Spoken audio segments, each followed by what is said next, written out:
The first quarter of 2026 has been wild in southeast Wisconsin real estate. I was going through the numbers and some of them honestly shocked me. Some made me excited and a few made me say, have I been living under a rock?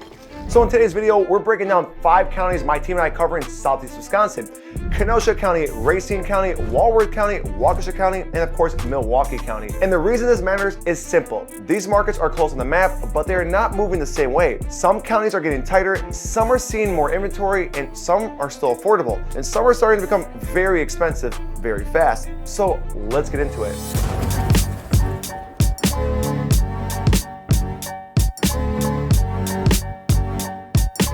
First, we are starting with my hometown, Kenosha County. 2 numbers really stood out to me in Q1 of 2026. Kenosha County had 387 single-family condo listings hit the market, and the median sale price came in at $317,000. Now, here's why that matters. In Q1 of 2025 last year, Kenosha's median sale price was $280,000. That means prices jumped over 13% year over year. That is a major move, and when you combine that with the fact that closed sales were actually down just under 3% compared to Q1 of last year, it tells you something very important. Kenosha does not have enough homes.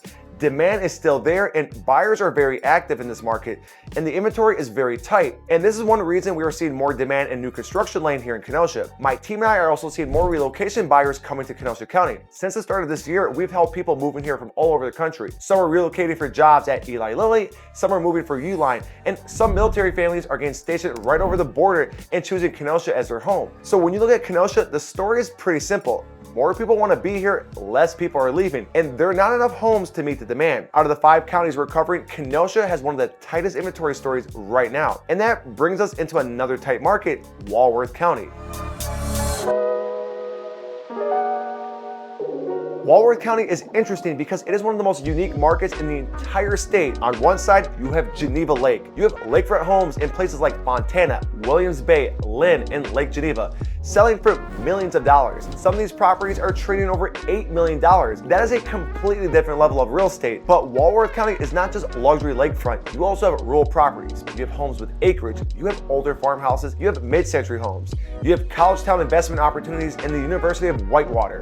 And you have newer developments and condos spread through the entire county. This is what makes Walworth so interesting. It is a wide market with very different lifestyles at a very different price points.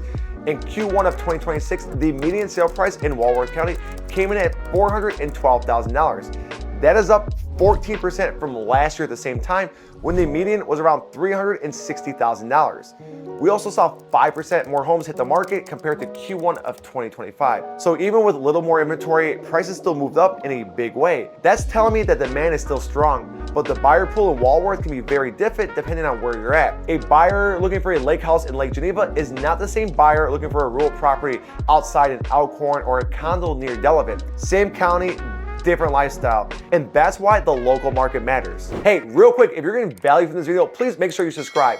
My team and I cover all of southeast Wisconsin and real estate every week, and our goal is to help you understand the market before you make your next move. And when that time comes, check us out at Tony1Bitar on Instagram or TikTok, or visit us at TonyBitar.com. Now, let's get back to the video.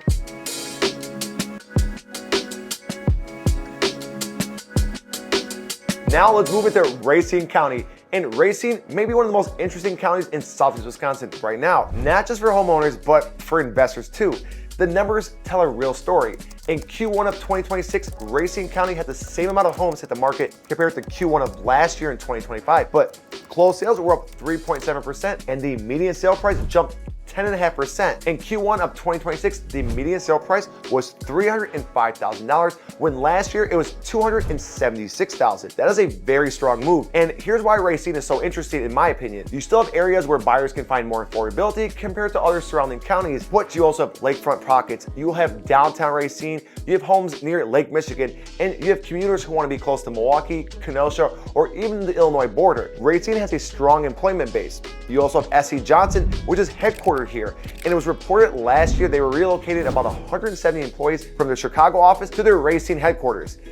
That's the kind of movement that matters because jobs bring people, people need housing, and housing demand creates pressure on the market. On top of that, Racine County has major growth happening. Union Grove has Canopy Hill, one of the biggest housing developments in the area. The old Regency Mall redevelopment is moving forward with a major project that includes almost 300 apartment units. And then Woodman's opened last summer, which is another major acre in that corridor. So when I look at Racine County, I see a market that still has room. It has affordability, it has location, and it has job stability. And most importantly, it has long-term upside. If you're looking to move to Southeast Wisconsin and want access to Milwaukee, Kenosha, and Illinois, Racine and Kenosha should absolutely be on your radar. Now, let's move into Waukesha County.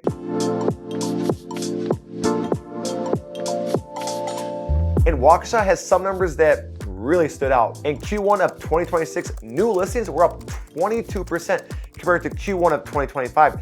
That's a massive jump. Now, closed sales were also up 7%. So we had more homes hit the market and even more homes selling. But here's the interesting part. Prices did increase, but not nearly as much as some of the other counties. Waukesha County's median sale price in Q1 of 2026 was around $475,000. In Q1 of 2025, last year, it was $463,000. So that is about a 2.5% increase. Still up, but not exploding like Kenosha, Racine, or Walworth County. And I think it has something to do with inventory. When buyers have more options, sellers have more competition. That does not mean Waukesha is weak, not even close. Waukesha County is still one of the strongest and most desirable counties in the entire state. You have rural areas, you have family-focused communities, you have phenomenal schools, you have strong suburbs, you have proximity to Milwaukee, and you have some very high-income buyer pools. But here's what I noticed when analyzing the Waukesha market. Pricing matters more than ever, especially in this county. Homes that were priced correctly and showed well were getting strong buyer activity. Some were selling way over the asking price. I'm talking about $40,000, $50,000, even $100,000 over the list price in some cases. But homes that were overpriced, they sat and sat and sat some more. And many of them ended up selling below the list price. So the market is talking. Condition matters, location matters, but pricing strategy is the difference between creating momentum and chasing the market. And honestly, that is not just Waukesha. That applies everywhere right now. Strategy matters. Now, let's finish the biggest county on the list, and that's Milwaukee County.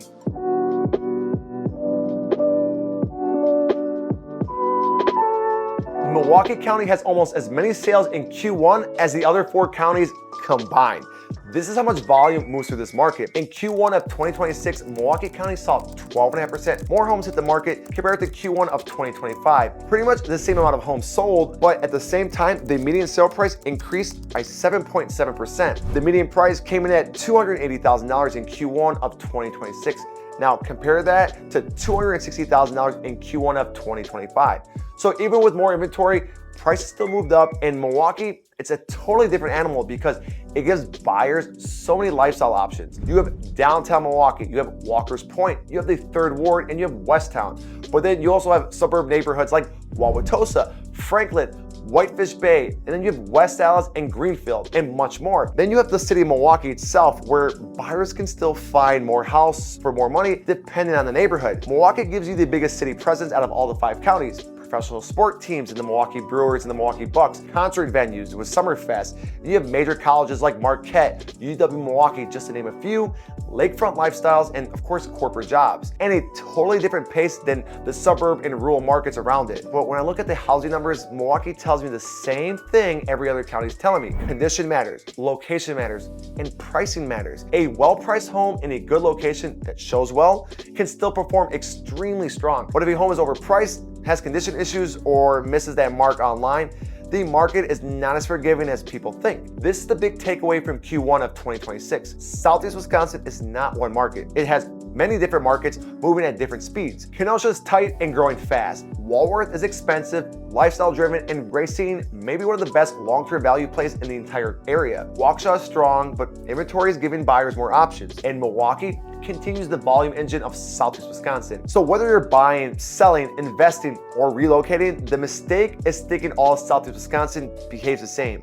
It does not. The county matters, the city matters, the neighborhood matters, the strategy matters, and the real estate agent matters. And if you're thinking about making a move in Southeast Wisconsin, my team and I would love to be your real estate resource of choice, because we're not just covering the headlines. We're focused on the actual numbers, the actual neighborhoods, and the actual goals that you and your family are looking for. And hey, if you found value in this video, please don't forget to like and subscribe to the channel. I'm Tony Bitar, your real estate professional in Wisconsin and Illinois, and I'll see you on the next one.